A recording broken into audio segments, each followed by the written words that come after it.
วันที่ 14 ตุลาคม 2025 วิทยาคารสันติบาลประชาชนกระทรวงป้องกันความสงบได้จัดพิธีเผยแพร่ผลสำเร็จของประชุมใหญ่ผู้แทนครั้งที่ 6 องค์คณะพรรคกระทรวงป้องกันความสงบและเผยแพร่รัฐธรรมนูญแห่งสาธารณรัฐประชาธิปไตยประชาชนลาวฉบับปรับปรุงปี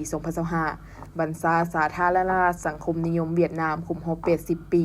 และเสื่อมซึมเอกสารก่อสร้างหน่วยพรรคปลดใสเข้มแข็งหนักแน่นประจำปี 2025โดยการเป็นประธานของสหายพลจัตวาปริญญาเอกบุญสนะสิมมาลาวงศ์คณะพรรคกระทรวงหัวหน้าอำนวยการวิทยาคารสันติบาลประชาชน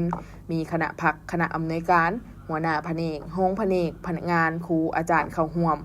สหายพลจัตวาปริญญาเอกบุญสนะสิมมาลาวงศ์ได้ยกให้เห็นถึงผลสำเร็จของการดำเนินกองประชุมใหญ่ผู้แทนองค์คณะพรรคกระทรวงป้องกันความสงบครั้งที่ 6 มติตกลงของคณะเลขาธิการศูนย์กลางพรรคประชาชนปฏิวัติลาวว่าด้วยการรับร้องเอาคณะบริหารงานพรรคกระทรวงป้องกันความสงบสมัยที่ 6 จำนวน27สหายยิง1สหายในนี้เลือกเอาคณะพรรคประจำ9สหายและรับร้องเอาสหายพลเอกวิไลลาคำฟองเป็นเลขาคณะบริหารงานพรรคกระทรวงป้องกันความสงบสมัยที่ 6 และเผยแพร่บทคำเห็นโอลุมของสหายเลขาธิการใหญ่คณะบริหารงานศูนย์กลางพรรคประชาชนปฏิวัติลาวโตกองประชุมใหญ่ผู้แทนองค์คณะพรรคกระทรวงป้องกันความสงบครั้งที่ 6 พร้อมเดียวกันนี้สหายพลจัตวาปริญญาเอกบุญสนะสิมมาลาวงศ์ยังได้ให้รู้ถึงความหมายความสำคัญความเป็นมาของวันรัฐธรรมนูญแห่งสาธารณรัฐประชาธิปไตยประชาชนลาว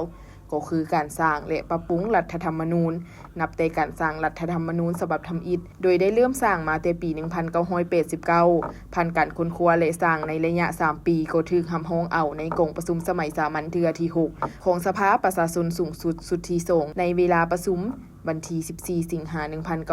1991 และประธานประเทศแห่งสาธารณรัฐประชาธิปไตยประชาชนลาวได้ออกดำรัสการประกาศใช้ในวันที่ 15 สิงหาคม 1991 ซึ่งเป็นขีดหมายประวัติศาสตร์ที่สำคัญในการหันเปลี่ยนจากคุ้มครองรัฐคุ้มครองสังคมด้วยแนวทางมติคำสั่งของรัฐก้าวไปสู่คุ้มครองรัฐคุ้มครองสังคมด้วยกฎหมายว่าด้วยหันไปสู่การสร้างรัฐให้กลายเป็นรัฐที่ปกครองด้วยกฎหมายผ่านการจัดตั้งปฏิบัติรัฐธรรมนูญฉบับทำอิฐเป็นเวลา 12 ปี